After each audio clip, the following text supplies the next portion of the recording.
সকলকে জয় গুরু। গুরু ব্রহ্মা গুরু বিষ্ণু গুরুদেব মহেশ্বর গুরুদেব পরম ব্রহ্ম তস্মৈ শ্রী গুরবে নমঃ। শিক্ষা দীক্ষার গবেষণা, এই তিনের মূল উদ্দেশ্য হলো জীবনকে সুন্দর করে গড়ে তোলা। গুরুর দীক্ষা ছাড়া শুধু শিক্ষা দিয়ে জীবনের উদ্দেশ্য পূরণ হয় না। গুরু আমাদের দিক নির্দেশক যন্ত্রের মতো, তিনি আমাদের জীবনকে গন্তব্যে পৌঁছে দেন। আমাদের সদ্গুরুর দীক্ষা নিতে হবে, সদ্গুরু শরণাপন্ন হতে হবে, সৎনাম মনন করতে হবে, সদ্গুরুর আশ্রয় গ্রহণ করতে হবে, আর গুরুর দেওয়া বীজ নাম মনন করতে হবে। অচ্যুত নিষ্ঠা দিয়ে আর তার দেওয়ার নির্দেশগুলো পালন করতে হবে। বিশ্বাস, নির্ভরতার ভক্তি যার অন্তরে আছে সেই প্রকৃত প্রচারক। আর পুরুষোত্তমের নির্দেশগুলো পালন করা আর তার আদর্শকে আশ্রয় করে চলাই হচ্ছে শ্রদ্ধা। আর এই শ্রদ্ধা থেকেই আসে নির্ভরতা, আসে ভক্তি, পরিপক্ক হয়। নিরবিচ্ছিন্ন ভাবে সতে সংলগ্ন থাকার চেষ্টাই হলো ভক্তি, আর ভক্তির গাঢ়ত্বই হচ্ছে প্রেম। আর প্রেম জাগলে তখন প্রিয়ের পছন্দ অপছন্দ আমার বুঝে আওতায় চলে আসতে থাকে। তখন আমাদের স্বভাবের শুভ পরিবর্তন শুরু হয়। সেই অবস্থায় যখন আমরা তার কথা বলতে থাকি, তখন বাইরের মানুষ আমাদের মধ্যে ঠাকুরের স্পর্শ পায়। এইভাবে আমরা যখন প্রত্যেকে আমাদের ইষ্ট দেবতার প্রকৃত প্রচারক হয়ে উঠতে পারি। শ্রী শ্রী ঠাকুর বলেন, সমাজ বা জাতি রক্ষার জন্য একটা সুষ্ঠু জীবনযাপনের মূল মন্ত্র আমাদের দান করলেন। শ্রী শ্রী ঠাকুর বলেন, আমার মনে হয় সমাজ বা জাতিকে উন্নতির পথে চালাতে হলে এমনতর শিক্ষার প্রয়োজন, যাহাতে প্রত্যেকটা পরিবারের ভিতরে একটা গবেষণাগার, একটা শিল্প কুঠির ও নিত্য প্রয়োজনীয় তরি তরকারির উৎপাদন উপযোগী কৃষি অনায়াসে আমরা অনায়াসে অব্যাহত উৎপাদন করতে পারি। তাতে আমাদের পরিবারটা চলতে পারে। এরকম একটা উৎপাদনের ব্যবস্থা আমাদের পরিবারের মধ্যেই করা উচিত।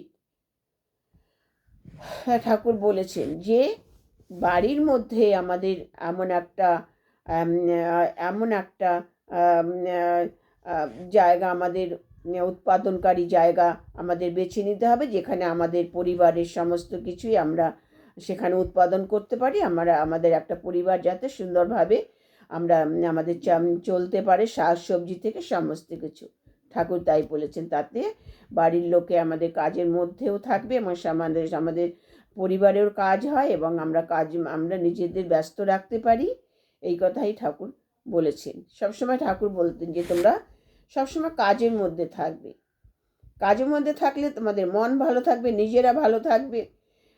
ঠাকুর বলতেন বাড়ির মেয়েরা মায়েরা তারাও ব্যস্ত থাকবে। বাড়ির মধ্যে একটা কৃষি খামারের মতন একটা সুন্দর জায়গা তৈরি করতে হবে, সেখানে সমস্ত কিছু যাতে উৎপাদন হয় না, তাতে আমাদের সংসারও দেখাশোনা হবে, সামনে পরিবারেও অনেক কাজ হবে এবং বাড়ি বসে ছেলে মেয়ে দেখাশোনা হবে, সব কিছু। এটা মায়েদের উদ্দেশ্য করেই ঠাকুর বলেছেন। সেই সময়কে ঠাকুর বলতেন যে মায়েরা বাইরের কাজে না গিয়ে বাড়ির মধ্যে এমন কিছু কাজ করো যাতে সংসারে সাহায্য হয়, সংসার ধর্ম করা হবে, সবাইকে দেখাশোনা হবে, সন্তানদের ঠিকমতো লালন পালন হবে, বাড়ির পরিবারকে সময় দিতে পারবে, স্বামীকে সময় দিতে পারবে, গুরুজনদের সেবা যত্ন করতে পারবে। ঠাকুরের উদ্দেশ্য ছিল সেটাই, যে সকলে মিলেমিশে একান্নবর্তী পরিবারের মধ্যে থাকবে, একদম সবাই যাতে এক হয়ে সুন্দরভাবে একটা পরিবার গঠন করতে হবে। একে অপরের প্রতি থাকবে শ্রদ্ধা ভালোবাসা এবং সকলের প্রতি থাকবে ভক্তি এবং একে অপরের সবসময় যাতে একে অপরের পাশে থাকতে পারে। সম্পর্কটা প্রত্যেকের মধ্যে একটা সুন্দর সম্পর্ক বজায় থাকবে। এই জন্য ঠাকুর সবসময় চেষ্টা করতেন যে একটা সুন্দর পরিবার গঠন করার। পরিবার শুধু একা নয়, পরিবার হচ্ছে সকলকে নিয়ে, যাকে বলে একান্নবর্তী পরিবার। ঠাকুর সেটাই বেশি পছন্দ করতেন, একান্নবর্তী পরিবার। সেখানে দেখবেন যে কলহ কম থাকে এবং স্বামী স্ত্রীর ঝগড়াঝাটিও সেখানে কম হয়, কারণ সেখানে সবাই উপযুক্ত গুরুজনরা উপস্থিত থাকেন, সকলেই থাকেন। সেখানে একটা সন্তানের সুন্দর শিক্ষা পায়, ভালোবাসা পায়, একে অপরের মধ্যে সম্পর্কটা বজায় থাকে। হ্যাঁ, এইভাবে যদি তারা, এবং তার সাথে থাকতে হবে আধ্যাত্মিকতা, ইষ্টকেন্দ্রিক এবং এবং ইষ্টকেন্দ্রিক, ঈশ্বরকেন্দ্রিক হয়ে চলতে হবে। একটা সুন্দর একটা সদ্গুরুর দীক্ষা নিয়ে তার তার নির্দেশ অনুসরণ করে চলতে হবে, তাকে নিয়ে চলতে হবে এবং তার কথা অনুযায়ী তার পথে, তার দেখানো পথে চলতে হবে, তার উপদেশ নিয়ে, তার বিধান মেনে, তার ঠাকুরের যে পঞ্চনীতি, এই পঞ্চনীতি যজন যজন ইষ্টপতি শাস্ত্রী সদাচার, এগুলো যদি মেনে তারা চলতে পারে, সেই পরিবারটা সুন্দরভাবে গড়ে ওঠে এবং সুন্দরের পরিবারটা সমস্ত দিক দিয়ে সঠিকভাবে পরিবার গঠন হয় এবং আনন্দময় জীবনযাপন করা যায়, আনন্দ থাকা যায়।